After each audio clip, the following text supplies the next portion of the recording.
இசை வெளியீட்டு விழாவுக்கு வந்திருக்கும் அனைத்து நல்ல உள்ளங்களுக்கும் என் அன்பார்ந்த வணக்கத்தையும் நன்றியும் தெரிவித்துக் கொள்கிறேன். இந்த விழாவிற்கு தலைமை தாங்க வந்திருக்கும் ஐயா வைரமுத்து அவர்களுக்கு என் வணக்கத்தை தெரிவித்துக் கொள்கிறேன். அவரே நிறைய நேஷனல் அவார்ட்ஸ் எல்லாம் வாங்கியிருக்காரு. அவர் இந்த ஃபங்க்ஷனுக்கு வந்திருக்காருன்னா கண்டிப்பா இந்த படத்துக்கு நிறைய அவார்ட்ஸ் வரப்போகுதுன்னு. அதே மாதிரி பனையோட பயனை பற்றி சார் நிறைய சொன்னார். நிறைய சொல்லும் போது அதையே உன்னிப்பாக கவனிச்சிட்டு இருந்தேன். ஆனால் திடீர்னு 1000 படங்கள்ன்ட்டாரு. அவர் வாய் முகூர்த்தம் அப்படியே பலிக்கிட்டோம். 1000 படங்கள் நடிக்கலாம். என்ன மூர்த்தி சார்? ஓகே. இங்கே வந்திருக்கிறவங்க எல்லாருமே எனக்கு நிறைய தெரிஞ்சவங்க, கொஞ்சம் தெரியாதவங்க. பனையை பற்றி நான் சொல்கிறத விட ப்ரொடியூசர் சப்ஜெக்ட் எழுதி முதலே வரவேற்பு உரை சொல்லும் போதே சொல்லிட்டாரு.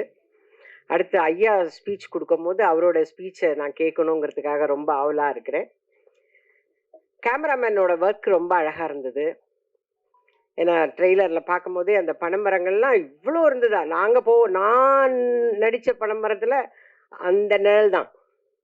நீங்கள் நினைக்கிற மாதிரி நாங்கள் கேரவன்லேயோ வேற எங்கேயோ போயிடலாம் இல்லை. அந்த பனம் மரத்தோட ஓலை இருக்கு இல்லையா, அது அடியில் தான் நின்று இருக்கணும். ரொம்ப சூடான இடத்துல ரொம்ப கஷ்டப்பட்டு நடித்தோம். அது ஹீரோயின் பாப்பா அழகாக இருக்குல்ல, நம்ம ஹீரோயின் ரொம்ப அழகாக இருக்கிறா. அந்த பாப்பா சொல்லலை, ஹீரோ சொல்ல மாட்டார். ஏன்னா அவங்க அப்பா தான் பார்ட்னர் இதில், அதனால் அவர் சொல்ல மாட்டார். ஆனால் நான் சொல்லியே ஆகணும் இல்லை. ரொம்ப கஷ்டப்பட்டு நடித்தோம். வெயில், தண்ணி தாகம், ரொம்ப சிரமத்தில் நடித்தோம். எங்களுடைய சிரமத்தெல்லாம் மேலே இருக்கிற பிரபஞ்சம் ஏற்றுக்குச்சுன்னா இந்த படத்துக்கு நிறைய அவார்ட்ஸ் வரணும். ரொம்ப சிரமப்பட, அதாவது அங்கே வேலை செய்கிறவங்களுடைய கஷ்டங்கள் என்னங்கிறத நாங்கள் அங்கே போய் வேலை செய்யும் போது தெரிஞ்சுக்கிட்டோம். அதுக்காக தான் அவர் சொன்னார், ஊடகங்கள்லாம் வந்திருக்கீங்க, நீங்கள் ப்ரொமோட் பண்ணாதான். நீங்கள் எப்படி ஆர்டிஸ்டெல்லாம் ப்ரொமோட் பண்ணுறீங்களோ, யூடியூப்பில் ப்ரொமோட் பண்ணுறீங்க, உங்கள் சேனல்லாம் ப்ரமோட் பண்ணுறீங்கல்ல, அந்த மாதிரி இந்த படத்தை நீங்கள் ப்ரமோட் பண்ணிங்கன்னா நிச்சயமாக அங்கே இருக்கிற மக்கள் மட்டும் இல்லை, அவங்க நமக்கு செஞ்சு கொடுக்கறது எல்லாமே நமக்கும் பயனுள்ளதாக வரும். அதை நீங்கள் இந்த படம் பார்த்தா தெரிஞ்சுக்குவீங்க. அதுக்கு தான் அவர் ரொம்ப ஃப்ராங்காக சொல்லிட்டாரு, இந்த படத்துக்கு ப்ரொமோட் பண்ணுங்க, நீங்கள்லாம் சொல்லுங்க அப்படின்னு. நீங்கள் நிச்சயமாக சொல்லுவீங்கன்னு எனக்கு தெரியும். நீங்கள் பார்த்தீங்கன்னா தெரிஞ்சுக்குவீங்க. அதுதான் நான் முதலே சொல்லிட்டேன்.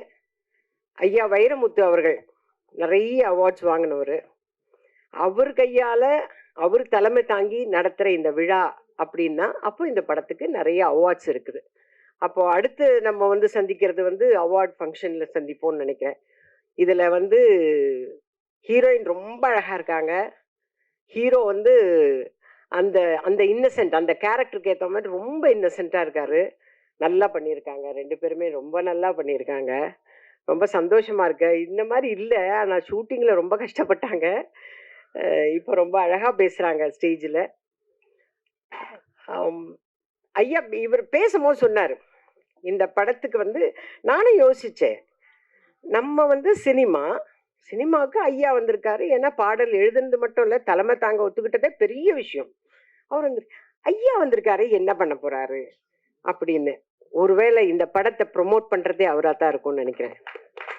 அதனால தயவு செஞ்சு, உங்களுக்கு எவ்வளோ பிஸ்னஸ் இருக்குது, எவ்வளோ வியாபாரங்கள் இருக்குது, அதில் இந்த மாதிரி சின்ன சின்ன படங்கள் எல்லாம் கொஞ்சம் ப்ரொமோட் பண்ணிங்கன்னா எங்களை மாதிரி இருக்கிற ஆர்டிஸ்ட்க்கு சான்ஸ் கிடைக்கும், நாங்களும் பொழைச்சிக்குவோம். அதை செய்யணுன்றதுக்காக தான் இங்கே வந்திருக்கேன். ஏன்னா நான் இதுதான் ஃபஸ்ட்டு டைம் நான் உங்களை பார்க்குறேன். அதனால் ஐயா வந்திருக்காருன்னா இந்த படத்தை அவரும் ப்ரொமோட் பண்ண போகிறார். அப்படி அவர் ப்ரொமோட் பண்ணார்னா இந்த மாதிரி சின்ன சின்ன படங்கள்லாம் வரும். இவர் சார் சொன்ன மாதிரி ஸ்மால் பட்ஜெட் படங்கள்லாம் வரும். எங்களை மாதிரி இருக்கிறவங்களுக்கெல்லாம் வேலை கிடைக்கும். கண்டிப்பாக இந்த படம்